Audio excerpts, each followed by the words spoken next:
Welcome back to the shop. Today we're going to replace the sprocket in this Husqvarna 445. I'm going to show you how to do that. Take you over here and show you the parts and tools you'll need. I'm going to show you how to do this with basic tools that most people have around the house. The basic tools you'll need is a piece of rope about the size of your starter rope that's on your saw wrench to take your bar and all off, a punch.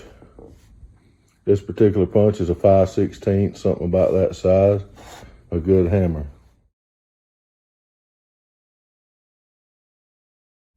The part we're gonna need is a Husqvarna sprocket.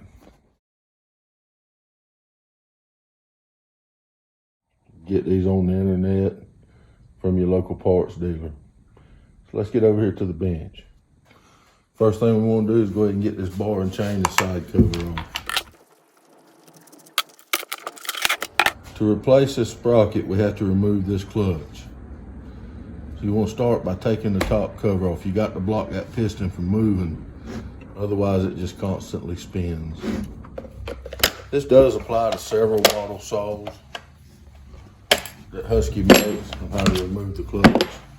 Next thing we're going to want to do is remove the spark plug. Just simply pull the boot off with a little twist and action.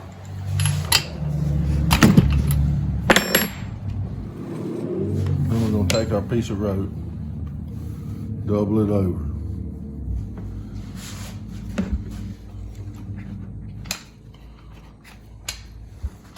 And we're going to shove it down in that hole where that plug come out of. This will block your piston and keep it from moving. Never use anything any harder than rope. Now if you look right here, you'll see notches that are directional. It's got a flat side. It's got a flat side on one side and it's ramped on the other. It shows you the direction of off. With the rope in your piston to block it, you want to put that punch on that flat side and then strike the top of your punch. It may take several strikes.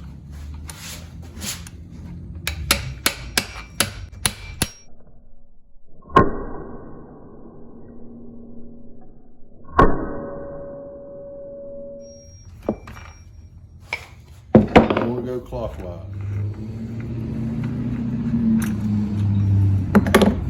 That's your clutch. Here's your sprocket. Slide your sprocket off.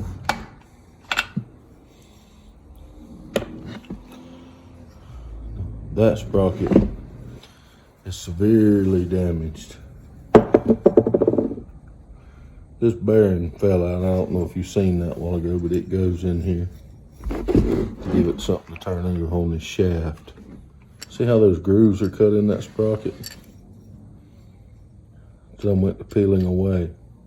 That one's broke, slam off. Let me show you what a good sprocket should look like. If you buy this from Husqvarna, they give you a new bearing inside your pack. Now look at that sprocket.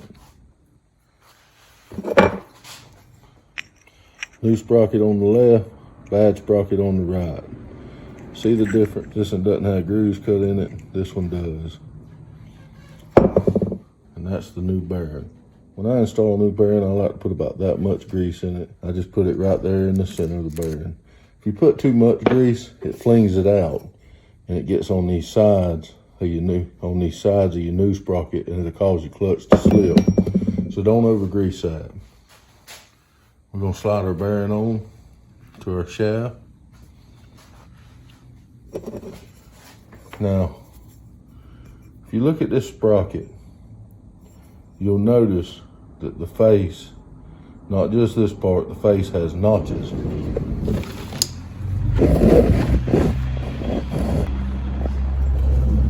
You'll notice this worm gear, this is what turns your oiler. You want to make sure that these notches line up with that worm gear before you put your clutch back on. When you go to put your clutch back on, make sure that that lip that you use to knock it off is facing out away from the unit. And spin it counterclockwise. once I get it back on, I like to take my punch and put on the back side and just lightly tap it. You gotta spring it back around where your rope is to kind of help seat it. Now we'll remove our rope from our cylinder, reinstall our spark plug, making sure to tighten it down good.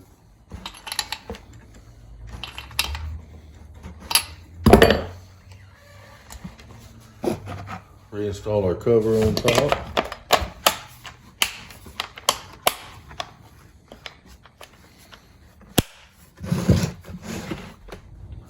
Now we'll reinstall our bar and chain.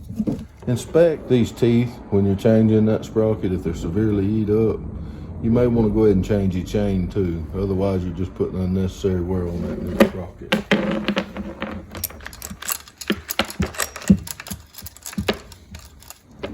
Put this cover back on.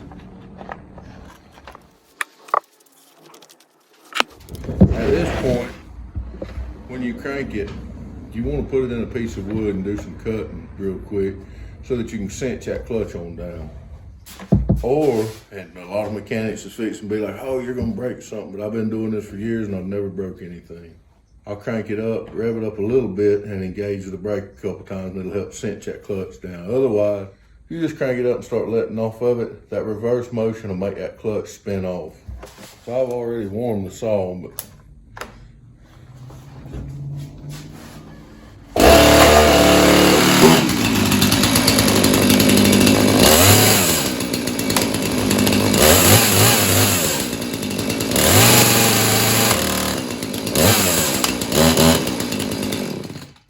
that's pretty much it. Depending on where you buy that sprocket, it's about $25 to $40 repair if you do it yourself. The right tools that I showed you should be no more than about a 10 or 15 minute job. I appreciate y'all following along.